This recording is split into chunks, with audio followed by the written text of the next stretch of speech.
13 or 14, and you kind of find yourself trying to pick and choose your friends. I wanted to fit in. Wasn't a popular kid in school, and it made me forget about all that. Friends were doing it. I did drugs because it seemed like it was fun. It was the cool thing to do. The cool thing to do was to get high, go to parties. First tried it because I was bored. I was always up to try something new.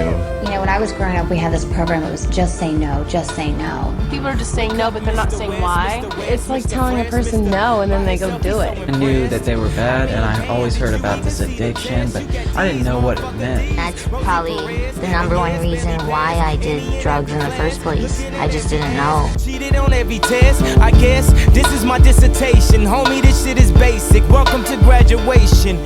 Good morning. People look down upon somebody who smokes cigarettes more than they look down upon weed. I'm kind of surprised that people don't think it's such a big deal. In tonight's news wrap, drug use among teens hitting some scary new highs. Fox 9's Leah Bino has the details of a new survey that shows a peak in marijuana use that we haven't seen in 30 years. Get on down. Get on down.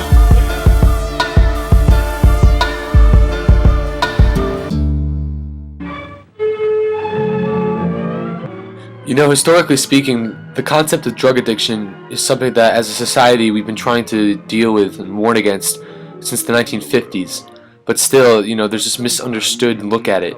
This, you know, stereotypic look that, oh, these drug addicts are going to have to steal something in order to, you know, hit the corner to score a bag. But in reality, it's something much different, and this kind of interpretation is actually comical.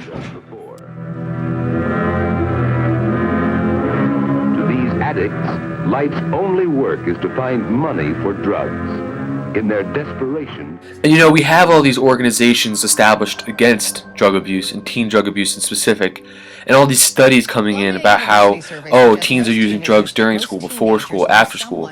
But it still amazes me how surprised some of these people are that this is going on. In my experience of 4 years of high school and now in college, I just find that all of this use and abuse is so prevalent around me every day. And relating to what I said earlier, we have all these videos showing, you know, that common perception of people getting arrested on the side of the street and addicts shooting up in the alleyways. But, you know, that's not how it actually is in Teen USA. You know, they're trying to scare us and showing us that that will be our lives if we actually use drugs. But in reality, it's a largely middle-class problem. And these misunderstandings have basically rendered all efforts ineffective. On the weekends. You come and relax after the party by getting high and drinking. It's prom. never ending. You know, growing up in a largely middle-class town without any kind of urban environment, me and my friends would watch these videos and kind of, you know, brush them off, think they're ridiculous, because they weren't really true to our situation or way of life. You know, if you have these videos that basically don't connect with the audience, then how effective can they be? And in relation to this, we have the media and movies and TV shows glorifying the use of drugs and the selling of drugs, making it look cool and fun. But in reality, I kind of like to relate it to this scene from the movie Traffic. My leg is missing. She got the video camera, too. At least we know she's still alive. Where are you going? It's that notion of these drug addicts going around stealing their family's possessions in order to score money for drugs. That's real. Though often people think that's dramatized and they don't think that will actually happen to them until it actually does. I can't believe you brought my daughter to this place. Whoa. Why don't you just back the fuck up, man? To this place? What is that shit? Okay, right now, all over this great nation of ours, 100,000 white people from the suburbs are cruising around downtown, asking every black person they see, you got any drugs? You know where I can score some drugs? Think about the effect that that has on the psyche of a black person, on their possibilities. God, I guarantee you bring 100,000 black people into your neighborhood, into fucking Indian Hill, and they're asking every white person they see, you got any drugs? You know where I can score some drugs? Within a day, everyone would be selling. Your friends, their kids, here's why. It's an unbeatable market force, man. It's a 300% markup value. You can go out on the street and make $500 in 2 hours, come back and do whatever you want to do with the rest of your day. And I'm sorry, you're telling me that white people will still be going to law school? I like that scene from Traffic because it kind of shows the disparity of it all and how it's one inescapable cycle that's very real. but at the same time, it still reinforces that stereotype that kids are going into the inner city and getting drugs, when in reality, they're going and hitting up their friend down the street, or they're just going to go to school and find someone there. Statistics will show that teens ages 14 and 20 are biggest users of drugs in this country, and also show that, as expected, marijuana is the top of the list as far as the most used drug in the country. But what it doesn't show is that X factor, that what drug is that gateway drug. A lot of people say it's pot, but there are those kids who actually just skip up the ranks and go straight to cocaine and heroin, and it becomes a problem. Personally, I've found that marijuana is this kind of gateway drug. You have a kid trying pot one day, and then a couple months after that it's, oh, let's try painkillers, and then a couple weeks after that, oh, why not try cocaine? And then, although it may not be the case for everyone, sometimes it escalates into, oh, let's try heroin. It doesn't even have to be heroin through its intravenous form. It could be heroin in the form of a pill. It could be other methamphetamines in the form of a pill. It could be opiates in the form of a pill. Whatever it is, it's a serious, serious problem, and people do get addicted to it.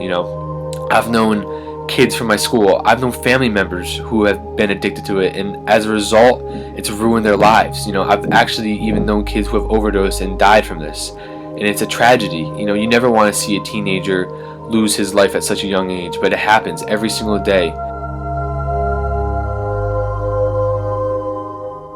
I actually conducted my own study through Facebook, where 6 survey questions were used to poll 75 random teenagers, found that when asked if they had tried marijuana or any kind of party drugs, such as ecstasy or Molly, 53% answered that they had tried pot, 26.7% both, and 16% neither. As a follow-up question, when asked how often they used these drugs, 47% said that they had done it several times, 20% said they had used them regularly, and 12.9% said they use it daily.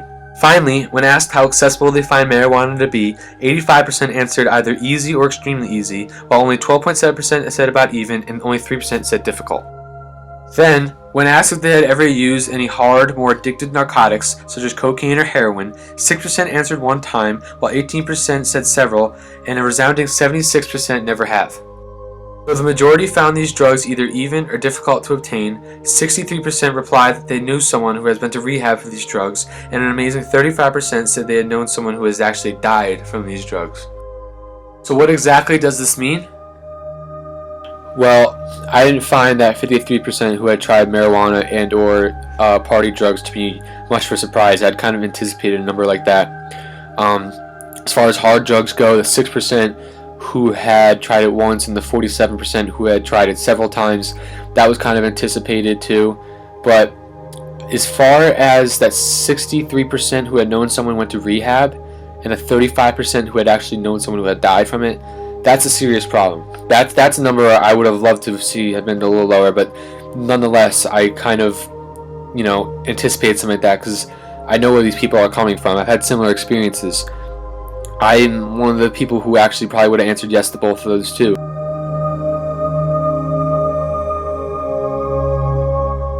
From here, it's important to understand that this can, and many times will, touch our lives. So many people think that this doesn't apply to them, but that's exactly what I thought. I thought I would never be, touched by drug abuse in my life, but I've found that, so many people close to me have been affected by it, and it in turn affects my life. That's what this video is made for. This video is to get the message out there that this is not just a problem in urban areas, in poor areas. This is a problem in middle-class areas as well as everywhere, There are kids suffering, there are kids dying every day, and the word just needs to get out for something to be done. For those who do have a problem, there are great rehab clinics across the country, that will get you your help that you need, and they really do work. I know firsthand experience of people who have gone to rehab and come back 100 times better, completely changed, and it's never too late to change your life, never too late to change the path that you're on. The road to recovery starts whenever you want it to, and it's up to you to make that decision.